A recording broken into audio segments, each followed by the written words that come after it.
Welcome back to Bunfingus College.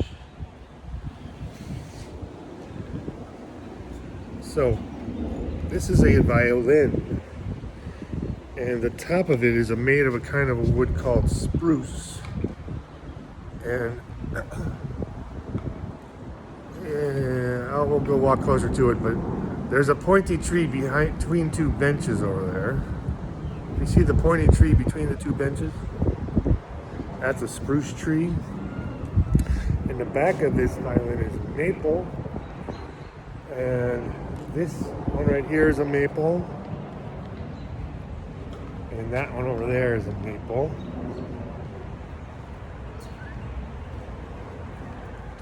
And there's some other maples. And there's an oak. That's an oak over there. The oak tree is not used in violin making. Oak is a very hard wood. The spruce on the top is a softer wood, and it acts kind of like the head of a drum, right? So it vibrates, and it transmits the sound from the string to, that's called the bridge, that thing. And inside there's what's called a sound post. And that is another piece of wood that's wedged between the top and bottom. So it's not glued in, or it's not permanently in, and it can fall. Sometimes you'll pick up a violin and you'll hear something rattling in it, and that's because the sound post fell. Okay? Sometimes you'll pick up a violin and you'll hear something rattling in it because there is a rattlesnake rattle in it. So just because it's rattling doesn't mean it's broken in any way, because if it's a sound post, it can be reset, and if it's a rattlesnake, it's in there for good luck. What happens sometimes is the strings put pressure on the top, and sometimes if the strings are off, the sound post will fall. But it's not dire, it's commonplace. Now I'll say, since we're on the subject of the maple, the backs of a lot of fiddle are what's called flamed maple. So you'll see these beautiful stripes. And if you look closely, it's almost like you could look into it. It's very interesting kind of illusion of depth, because the wood is actually like 2 millimeters or 3 millimeters thick, but with this beautiful flame, that's what they call that. They call that flamed maple. With that beautiful flaming, and the nice varnishing also is a quality of it. It makes it so that it's like as if you can look right into the thing. So this is Bunfingus College. This is not the center of Bunfingus College, even though it's a circle with a dot in the middle of it. This is the Bunfingus College campus. But that's not the middle. Where's the center? We're all going to meet at the center, if there are any of us come next year. We're going to meet at the center and take a picture. For the first class of Bunfingus College, we're going to meet in September of 2025 at the very center of Bunfingus College. Bunfingus College may grow, but it's still going to grow from this center. So the center is going to remain the same no matter how big it gets. For example, the map I showed was the first map, and it was at Kedzie. Kedzie to the west, Montrose to the south, and Pratt to the north.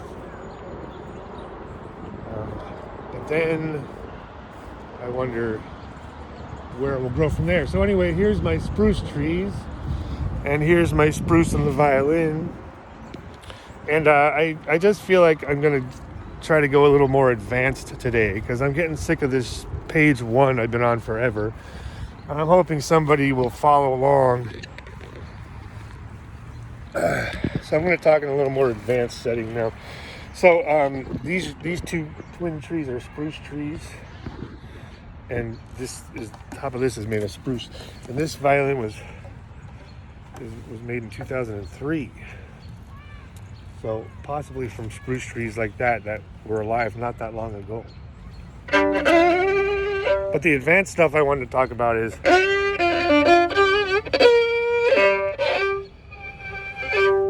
the so-called Van Halen belt. This is singular, not plural. So within this area called the Van Allen belts, that's lots of them, there's one specific belt, which is the Van Halen belt. The Van Halen belt is a whole world, an earth, an entire world is one belt within the Van Allen belt. And it's just a coincidence that those names sound similar. And riff rock is the language of the Van Halen belt. And Edward Van Halen is the guitar god of this belt. Though he's not a god, he's just a human. Guitar god is a figure of speech. So I'm not saying that he's more than just a person. So there's this person, Edward Van Halen, and his personality is kind of, not just his, but the whole band, the brothers, the whole group, set the tone of this land. And if you want to look more into it, you can see into their influences. So they're very much Benny Goodman and Gene Krupa and Lionel Hampton influence. And those guys jammed. That was a super jamming band. Benny Goodman was a virtuoso. Lionel Hampton was a virtuoso. And then they had this Gene Krupa banging away hard on the drums. It's the Van Halen they're not like Van Halen, but Van Halen is heavily influenced by them from the father, Jan Van Halen, who was also a clarinetist. So what I'm getting at, that little digression, is to say that you can travel from the Van Halen belt to the Benny Goodman belt, which is a similar belt, but it's apart. They're years and years apart. The 80s versus the 40s, right? So there's a belt called the Van Halen belt. And if you want, you can take some stairs up from there and go up to the Benny Goodman belt, right? And from the Benny Goodman belt, you could go to the Louis Armstrong belt. See what I'm saying? So these are all singular. The Louis Armstrong belt, the Benny Goodman belt, the Van Halen belt, and it's all within this plural area called the Van Allen belts, which are in the magnetosphere above Earth. And so that's the little advanced digression. So there's a lot of reason to this rhyme. There's rhyme and reason to all this. Okay, I've talked long enough, so we're gonna riff rock a little bit.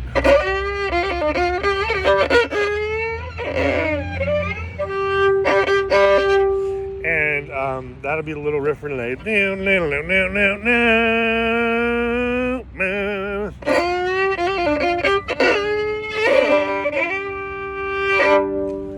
that is the open G string, and that's the octave on the G string. Listen to that motor.